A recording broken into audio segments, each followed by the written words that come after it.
NCP নেতা ও সংসদ সদস্য আব্দুল হান্নান মাসুদের বিরুদ্ধে গুরুতর অভিযোগ তুলেছেন বিএনপি নেতা ও গণ অধিকার পরিষদের সাবেক সাধারণ সম্পাদক রাশেদ খান। সামাজিক যোগাযোগ মাধ্যমে দেয়া এক পোস্টে তিনি দাবি করেন, গণঅভ্যুত্থানের পর সমন্বয়কদের মধ্যে সবচেয়ে বেশি দুর্নীতিতে জড়িয়ে পড়েন হান্নান মাসুদ।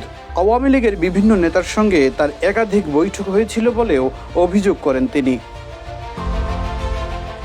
রাশেদ খানের দাবি, এক আওয়ামী লীগ সংসদ সদস্যকে বিমানবন্দর পর্যন্ত পৌঁছে দেওয়ার বিষয়ে কয়েক কোটি টাকার আর্থিক লেনদেন নিয়ে আলোচনা হয়েছিল।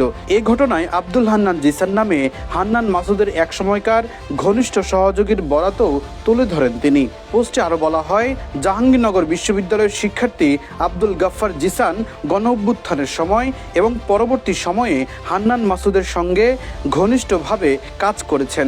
তার কাছ থেকেই এসব তথ্য জানা গেছে বলে দাবি করেন রাশেদ।